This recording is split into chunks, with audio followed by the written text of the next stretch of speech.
الله الرحمن الرحيم السلام عليكم ورحمة الله تعالى وبركاته كلان تابون إذا هانتيبا أخيارتي ذا كل دواني يجوا هوضا نقد دعونا يوم هالقعد نقرأ سعطان ورئيس 24 تي في حرودي سجودة مقالة هرقيسة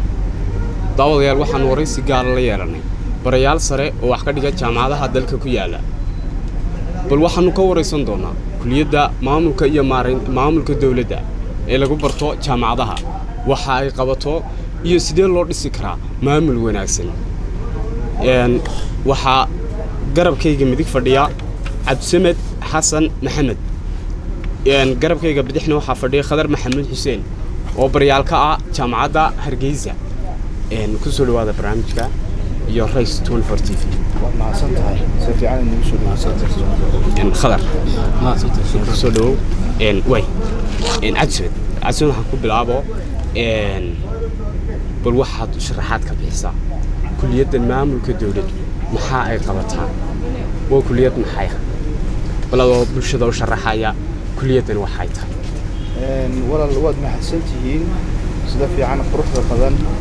يعني صاحب القدر أنه يسود ويسين برنامج كان لا يجحد ليو أما لغو ورئيسان يو أما لغو صوبان لغيو نظام برشدة دولة أما وحن لو يغانو public administration mechanism إسكا guud ahaan haddii aynu ka hadalno barashada nidaamka dawliga ah ama barashada nidaamka maamulka dawliga ah waa mid ka mid ah fiilalka ugu wanaagsan ee dunida casriga ahi ay inahan dambe barato si waxtarka iyo manfaca loo helo nidaamka dawladda ama si loo soo saaro dadyow initiative ah oo ka shaqeeya nidaamka dawliga ah dawladdu inta badan sidaynu ka war hayno ama sidaynu ognahay waxay qabataa inay adeega bulshada gaarsiiso marka maadaama inagu aynu nahay dal soo kaabanayo dagaalayo waxyaabaha noocaas ka soo baxay oo muddo 30 sano ah oo imika aynu haysanay aan kala soo noqonay dawladda la isku oran jiray Soomaaliya muhiim u tahay Somaliland iyo guud ahaan wadada Somaliland ba in la baro nidaamka barashada maamulka dawliga ah si loo helo horumarka dalka iyo dadka si loo helo dad dhalinyaro ah oo mutacalimiin ah oo ku qalabaysan ama yaqaana ama garanaya nidaamyada kala duwan ee dawladda looga shaqeeyo guud ahaan marka ku soo doonto faa'iido aad u muhiim ah ayay barashada nidaamka dawliga ahi u leedahay dalka iyo dadka aad baad maasantahay Cabdisamed Khadar aan imaado Khadar bal waxaad u sharaxaad kooban oo ga bixisaa waa maxay hadafka laga leeyahay barashada maamulka dawladda بسم الله الرحمن الرحيم الحمد لله والصلاة والسلام وحان آدو ما نقيا في رايس تي في ورنتي سؤال لي أقول سوداس في عام لو جدا لي اللي هو هدفك جدوين كان لقى لي كلية مامك الدولة قدام سؤال شيء كسر نقطة هدفك لقى لي هاي برشة مامك الدولة وحويه in la helo qaab fiican oo lagu horumarin karo dawladnimada kaas oo keeni kara horumar lagu tallaabsan karo si loo gaarsiiyo adeega bulshada waxa weeyaan waa hab keenaya in lagula dagaalamo waxyaabaha ragaadinaya dawladnimada oo ka mid tahay suuqmaasuqa eexda qabiilka waxyaabahaas oo dhan waa hab keenaya in lagu horumariyo qaabkii loo gaarsiin lahaa adeega bulshada sida ay ka mid tahay sidii loo heli lahaa magaalooyin qurux badan oo dadku degaan adeegii bulshada sida biyihii laydhkii iyo wixii oo dhammaystiran marka waxa weeyaan waa adeeg runtii keenaya hab oo barasho keenaysa aqoon keenaysa in la horumariyo maamulka adeega loo hayo shacabka oo tahay ahmiyadda ugu weyn ee dawladdu u taageertay صح أدبر خضر كلية معاملة الدولة أما مقعد على public administration قارما الأساسي سلكي قارما لو سو بيري في الكوح برشة guud ahaan walaal marka laga hadlayo nidaamka barashada maamulka dawliga ah ama waxaan loo yaqaano public administration-ka dunida waxay ku soo biirtay waayadii ama waqtiyadii ama cidii ugu horeysay public administration-ka soo saartay waxa ahayd madaxweynihii hore Mareykanka 1887 xilligaas oo loo ogaaday in loo baahan yahay nidaamka barashada dawliga ah marka waxyaabaha ugu muhiimsan ee xilliyada la isla eegay ama xilliyada la isla gartay waxa ka mid ahaa in dawladda noocyadeeda kala duwan ama qaababkeeda kala duwan ee looga shaqeeyo in la barto tusaale ahaan sida waaxda garsoorka sida looga shaqeeyo in la barto sida waaxda fulinta sida looga shaqeeyo la barto iyo sida waaxda xeerdejinta si loo barto sida looga shaqeeyo taasi markaa dunida waxay ka caawisay in isfaham weyn uu ka dhaco waxaan loo yaqaano maamulka ama administrative functionka iyo siyaasadda oo labadaasba ay noqdaan laba arrimood oo isla jaan qaadaya ama labadaba loo baahan yahay in la barto sidaa daraaddeed barashada maamulka dawladdii gaar ahaan dalkeena Somaliland waxyaabaha ka caawinayso waxa ka mid ah inay dhalinyarada soo kacaysa ama dhalinyarada ku jirto waxbarashada hadda 5 sano 10 sano 20 sano ah mustaqbalka soo socda dalkan iyo dadkan hogaamin doona inay bartaan shuruucda kala dambeynta nidaamka dawliga ah waana mid ka mid ah asbaabaha ama sababaha loo aasaasay kulliyadda barashada maamulka dawladda ee jaamacadda Hargeysa waxa kale oo halka kan aan uga mahadnaqaynaa maamulka sare ee jaamacadda Hargeysa oo runtii ku dhiiraday iyagu inay sameeyaan ama aasaasaan barashada kulliyadda maamulka dawladda si ay u soo saaraan dad ku qalabaysan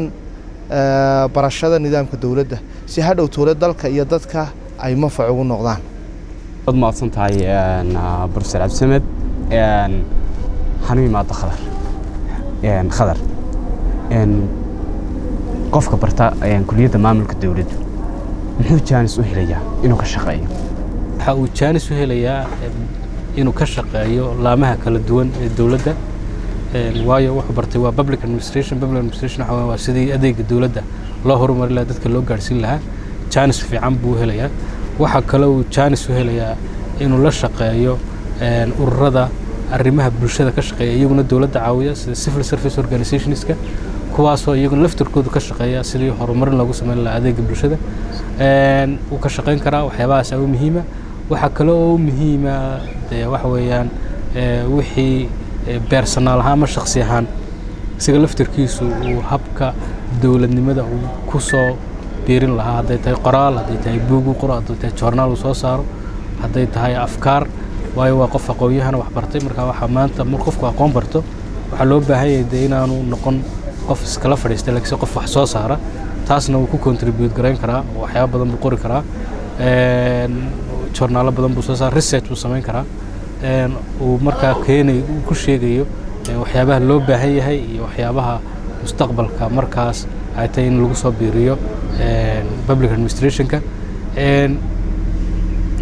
si gaara iyo si guud labadaba uu shaqeysan karaa laakiin waxa weeyaan waxa muhiim ah isagoo aan ku doonahayn waxyaabo kharash ah ama waxyaabo caynkaas oo kala ah inuu adeego ummadda oo dabadeedna uu sidii la soo baray uu ummaddaas ugu shaqeeyo bilaash marka ummadda uu adeego marka taas ayaa keenaysa inuu kaalintiisii markaa ka soo baxo qofka barta kulliyadda maamulka dawladda جانس وهليا إنه كشقي. سيدا أستاذ خضر وشاقي أما بروفيسور وشاقي قف كبرتها نظام كمامل كدولة أما حنا يغنوا public administration كا وحو contribute جرانيا أما أقونته صوبرتي كقيب قادنيا أما قيبة أي كتهاي هرمار كدلك يددك أما حنا يغنوا national development plan كا أو رنتي قرشة لوجو ترى قال إن دلك يددك لوجو هرماريو marka qofkii wuxuu noqonayaa qof fahamsan roolka uu ku leeyahay horumarka dalka iyo dadka wuxuu tusaale ahaan ka qayb qaadan karaa oo uu aqoontiisa ku tabaruci karaa nidaamyada kala duwan ee dhismaha hay'adaha qaranka tusaale ahaan marka laga hadlayo waaxda fulinta wuxuu ka qayb qaadan karaa inuu u adeego dadka ama uu adeeg bixiyo adeegaas oo ku dhisan cadaalad iyo sinaan waayo mabdi'iyan waxa base u ah barashada nidaamka dawladda qofka in la baro habka ama mechanismska ugu wanaagsan ee qofkan uu noqon karo shaqaale dawladeed oo dalka iyo dadka u adeega isla markaana qiyam iyo akhlaaq ku shaqeeya marka inaga waxaan moodaa inaan jaamacadaha dalkeena aanay ku badneen nidaamka barashada dawliga ah ay laakiin xaggan kale ee barashadan ganacsiga iyo dhaqaalaha iyo waxyaabo la halmaala ay aad dadku u bartaan marka dhalinyarada soo kacaysa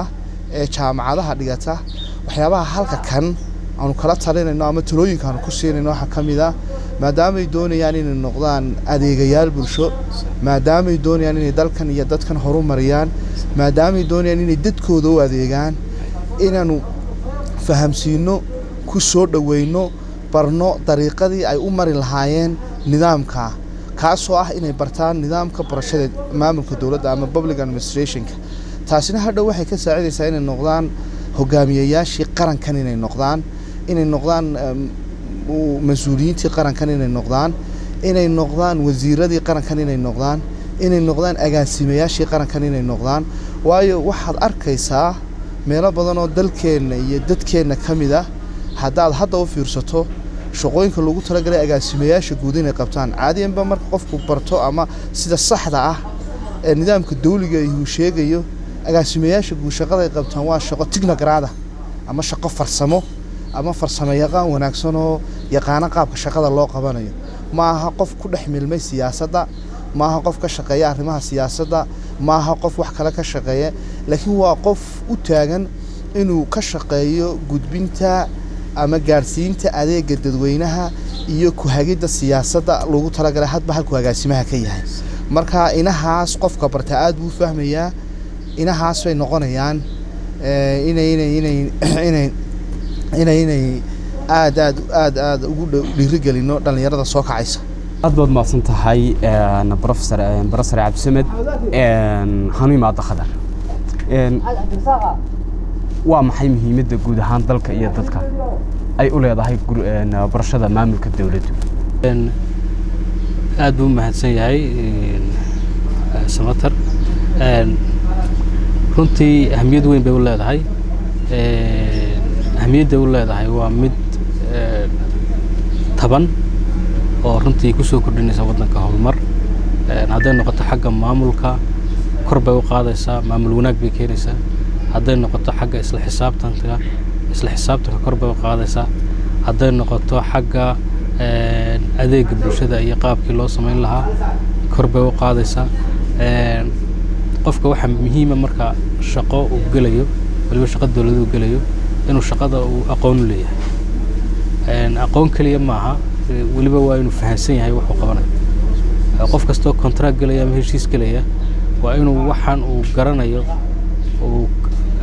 garanayo isla markaana uu fahansan yahay marka qofka haddaan u fahansanayn waxaan uu ka shaqeynayo macnaheedu waxa weeye shaqo ma qaban karayo because of shaqadii ma garanayo marka kuliyaddan waxay keenaysaa dadka waxay baraysaa ama ku qalabaynaysaa inuu qofkii noqdo qof shaqaale ah oo tababaran oo wixii uu garanayay qabanaya marka taas qofkina haddii wixii uu qabanaya garanayo macnaheedu waxa weeye waxa uu ka keenayaa midho dhal fiican buu keenaya midho dhalkuna waa keen u baahannahay keenaya inay dawladdu marka ay horumarto maamulka horumaro runtii waxaa loo baahan yahay marka in maamul daadji fara badan la sameeyo maamul daadjitaas waxaa ka qayb qaadanaya qolooyinka bartay public administrationka oo keenaya markaas inay maamul hufnaan leh oo kala dambeyn leh ay markaa ay ku shaqeeyaan ta kale xagga kale waxyaabaha kuliyadda aan ku barno waxaa ka mid ah qolooyinkan public administrationka siday uga hor tagi lahaayeen waxyaabaha wiiqaya dawladnimada oo ay ka mid tahay corruptionkaas iyo akhlaaq xumada iyo allahumma salli ala maxamed waxyaabaha la midka ah iyo eexda iyo qabyaaladda waxaasoo dhan waxay noqonayaan dad ka nadiifa marka hadday labadaas sifo isku darsadaan oo ah tan akhlaaqda wanaagsan iyo dhaqanka wanaagsan ay soo barteen iyo waxyaabahan jaamacadda lagu soo baray ah inay iska daayaan waxyaabaha keenaya inayna dawladnimadu si fiican ayna u shaqeyn waxaan filayaa inay dadkaasi ay soo saari karaan maamul wanaagsan oo hufnaan leh dadkana si siman oo wanaagsan ay u adeegi karaan mustaqbalka dhow iyo ka dambaba waxaana runtii credit-ka iskale ama mahad celinta iskale macallimiintii soo dhigtay wax iyo maamulka kuliyadda jaamacadda Hargeysa oo runtii ku fikiray inay kuliyaddan ay horumariyaan oo ay soo saaraan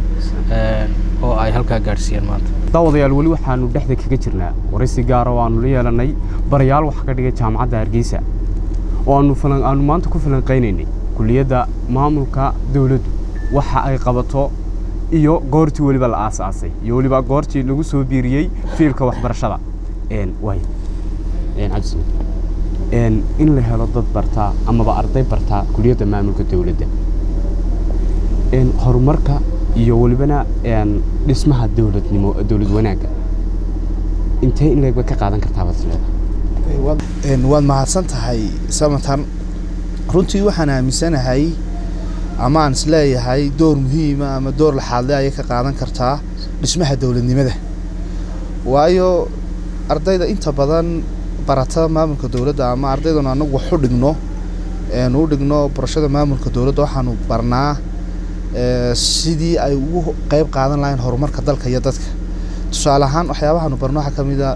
qaababka kala duwan ee maamul daadejinta waxaanu barnaa sida dawladaha hoose looga shaqeeyo waxaanu barnaa nidaamyada kala duwan ee xafiisyada dawladda loo maamulo looga shaqeeyo waxaanu barnaa siduu walaalka Khadarba sheegayay sidii corruptionska iyo waxyaabaha looga hortagi lahaa waxaanu barnaa sidii public civil servant loo noqon lahaa ama loo noqon lahaa shaqaale dawladeed oo akhlaaq iyo qiyam leh waxa kaloonu barnaa roolka ay ku leeyihiin bulshada dhexdeeda marka inaha aan soo sheegay marka la isku daro waxay ka qayb qaadanayaan horumarka dalka iyo dadka waayo inagu waxaynu hadda saarnay cagta ama hadda aynu doonaynaa inaynu bilowno jidka ama dariiqa horumarinta maamulka suuban ama waxaan loo yaqaano maamul wanaagga ama good governance-ka kaasoo aynu doonayno in dhammaan astaamaha lagu yaqaano maamul wanaagga ama kriteeriyooyinka ama standardska ama indicatorska ay leeyihiin maamul wanaaggu inaynu dalka iyo dadka barno si maamulkii hadhow toole u suubanaado maamulkii dawladdu u suubanaado marka su'aashaada haddii aan soo noqdo jawaabteeda kooban ardayda soo baxaysa barashada maamulka dawladdu waxay awood u helayaan ama qayb laxaad ka qaadanayaan horumarka dalka iyo dadka waana arrin aynu imika aad ugu baahannahay oo waxa la yiraahdaa wadamada dagaalada ka soo doogay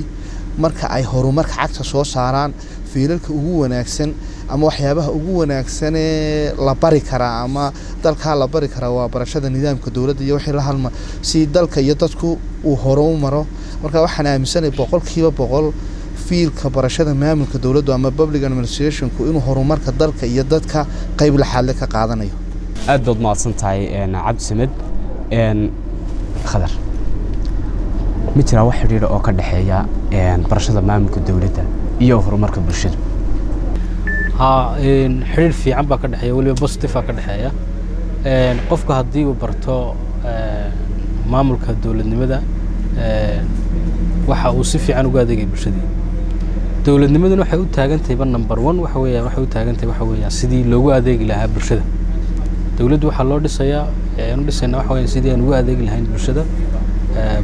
si siman loogu adeegi lahaa oo cadaalad ku jirto marka qofkan public administration ka soo baxay ama arday ka soo baxayna waxa uu runtii ka qayb qaadanaya mechanism-kaas ama habkaas ayuu ka qayb qaadanaya bulshada adeegeedii sidii loo gaarsiin lahaa sidii horumar loogu sameyn lahaa ayuu ka qayb qaadanaya waxyaabaha inoogu badan ee caqabadaha ina haysta waxaa ka mid ah imika tusaale ahaan oo kale ardayda barata jaamacadaha ka soo baxda guud ahaan marka la yiraahdo xageed u shaqo tagaysa arday markuu jaamacadii ka soo baxo waxaan u shaqo tagayaa hay'adaha international-ka ah marka qofkii wax soo bartay wuxuu doonay inuu hay'adihii tago kii drop out-ka high school-ka ka baxayna wuxuu dalay xageed u shaqo tagaysa wuxuu doonay inuu yiraahdo waxaan u shaqo tagayaa hay'adaha dawladda marka waxaan kuliyaddan ay ka saaraysaa meesha perception-ka ah in qofka jaamacadda ka soo baxay kaliya inuu shaqo tago international organizationska ee ay tahay inuu u shaqo tago oo ay ka miimsantahay waliba inuu u shaqo tago hay'adaha dawladda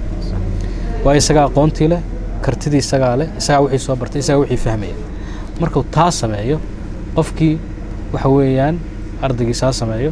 ee dawladuna ay ku soo dhaweyso oo runtii ay tahay dawladuna inay runtii qofka in kasta oo lagu xiro mar walba in lagu xiro qofka inuu soo bartay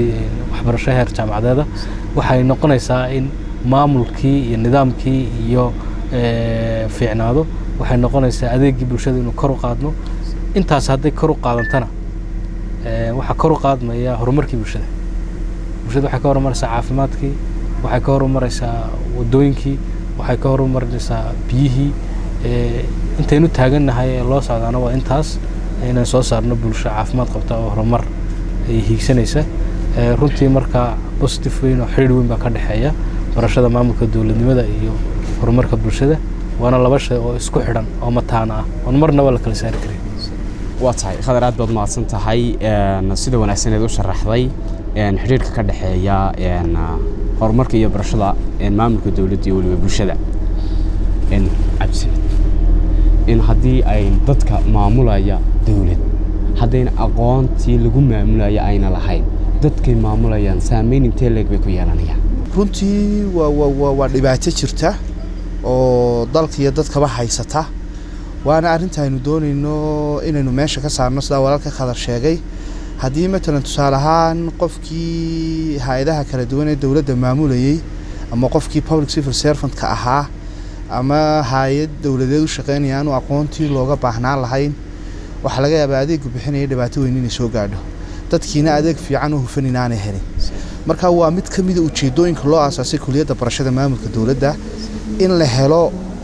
dhalinyaro ama arday ku qalabaysan ama taqaana gaadhsiinta adeega bulshada si ay meesha uga baxdo aqoon darradii ku saabsaneed nidaamka barashada maamulka dowladda marka haddii aynu helno dad si fiican u yaqaana nidaamkan dowladnimada waxaa wanaagsanaanaya gaadhsiinta adeega ee dadweynaha matalan tusaale ahaan waxaa laga shaqeeyaa sida walaalka khadar sheegay dowladda waxbarashaday ka shaqeysaa caafimaadka ka shaqeysaa biyahay ka shaqeysaa wadooyinkay ka shaqeysaa waxaasoo dhan bay ka shaqeysaa macnaheedu markaa waxaa waa inaynu u igmanaa ama aynu u diranaa dadyo technical ah ama dadyo expertise ah oo yaqaana nidaamyada kala duwanee loo gaadhsiin karo adeegaa dadweynaha marka su-aashaada jawaabteeda iyo saxi waxay noqonaysaa in qofkii aan garanahayn nidaamka ama maamulka dawliga ahi inuu dhaawac badan ku keenayo gaadhsiinta adeega bulshada isla markaana halkaa dowladnimadii ay wax naga yeeloobayso ama halkaana dowladnimadii ay ku xumaanayso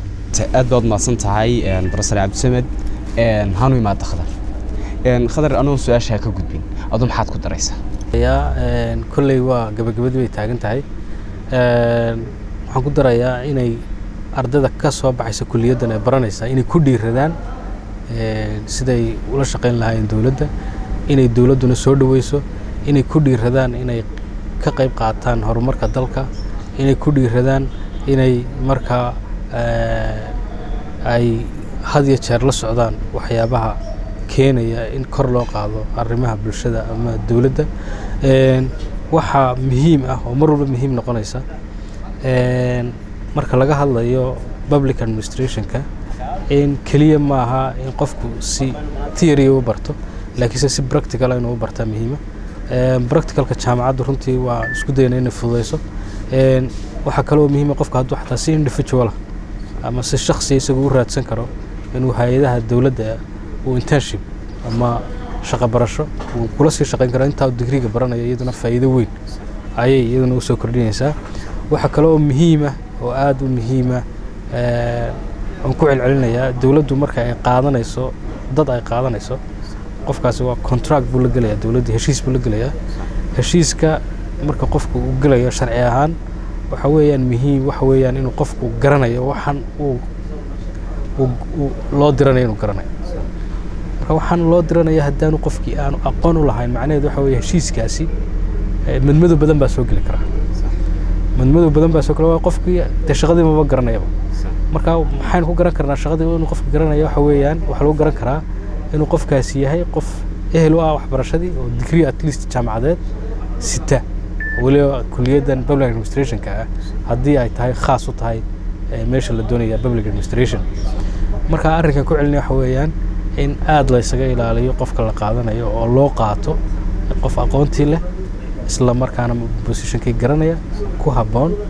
markaas adeegii bulshada si fiican baa loo wadi karaa waa la daadejin karaa waa la samayn karaa tahay daawadayaal intaa waxaanu ku soo afmeeraynaa barnaamijkii aan ku falanqaynaynay amaba aanu diiradda maanta ku saaraynay